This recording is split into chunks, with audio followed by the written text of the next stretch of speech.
What's up, guys? It's Will back again, and today we're actually here to do another preview video, and this is not a drill in the slightest.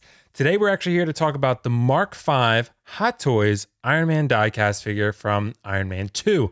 This is from the the famous racetrack scene from Iron Man 2, probably the best scene of Iron Man 2. This figure has just been announced by Hot Toys earlier this morning, actually. So this is one that we definitely need to discuss because this is a figure that has gone like crazy in the secondary market. You know, ever since this figure came out a couple years back or several years back now, it's funny, like I wasn't collecting at the time, but what everyone has told me is that this figure has sat, you know, it was sitting on the shelves for a while. Then once it sold out, everyone went bananas for it. So this figure actually put up sold listings from eBay, and the most recent ones, it's coming up with all these other ones too. But I was looking at some of the Mark V sales, $750, $900, $850. And that was even today, or December 11th, actually, rather. So a couple weeks ago, rather. I see December, and it all blends together with COVID, honestly. But yeah, this figure has gone like crazy in the secondary market. So when Hot Toys announced that they reissued the figure today, obviously it was quite a big shock. Let's take a look at it. So what Hot Toys says is that they're happy to announce the reissue of the Iron Man Mark V collectible, the diecast figure, for those who had missed the first release. This is really nice.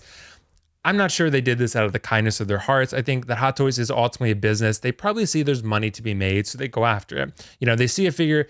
Anytime, if you're new to the Hot Toy collecting game, or you're just wondering more about Hot Toys and their, you know, appreciation as collectibles, they do appreciate for sure because they're really high quality items. They do sell out, but in the secondary market, they can go up really maybe 2 times value, sometimes even 3 times value, depending on the figure.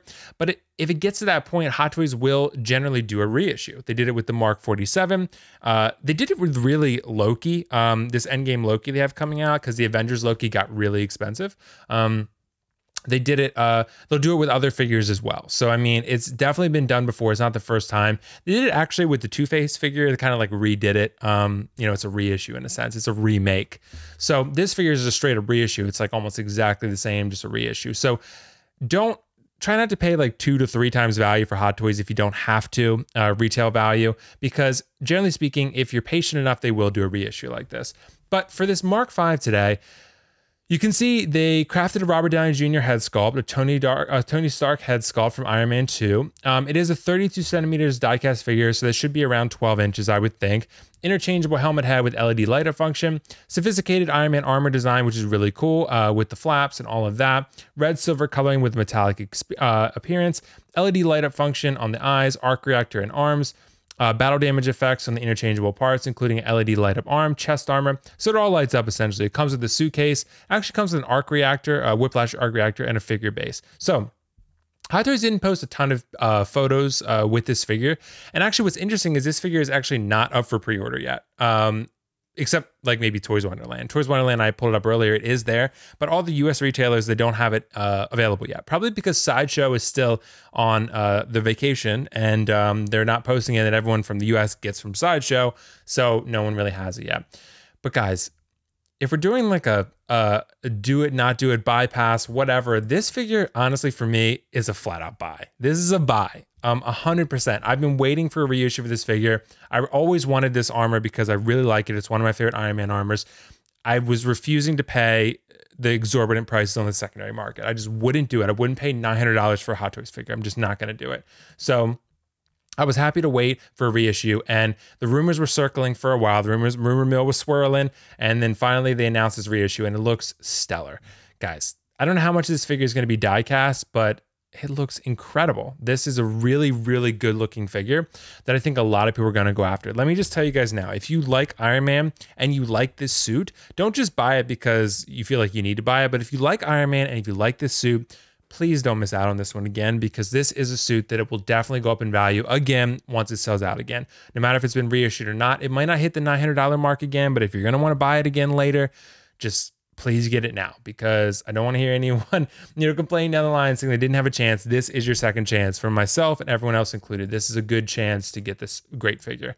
Yeah, just looks incredible. I love the detailing here in like the abdomen chest section, and just everything. This is an emergency Iron Man suit. That's what it is. That's why he gets it in the suitcase on the racetrack. It's an emergency suit, and it looks really great. That scene with the CGI, where that's probably where most people are going to have the pose with him with his arms spread out. That's how most people are going to do it with this figure. But it looks really, really great. This looks really cool too. Honestly, you can pose this guy in so many different ways, and it's going to look great. I think this will go great in any Marvel collection in any sense. I think it'll be really cool. Even a museum pose like that, that's really cool. You can see, oh, wow, that's so cool. That little detail with the racetrack suit in the hand where it's coming on with his hand there, that is legit. That is such a nice touch. That's Hot Toys for you. There's the pose I was talking about. That's the pose most people are going to have him in. That's probably what I'll have him in. It takes up more space that way because he's spread out, but it's going to look really cool.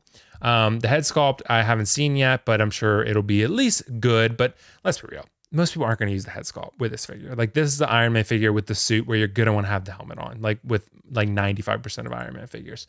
So there's the head sculpt actually. Okay, yeah.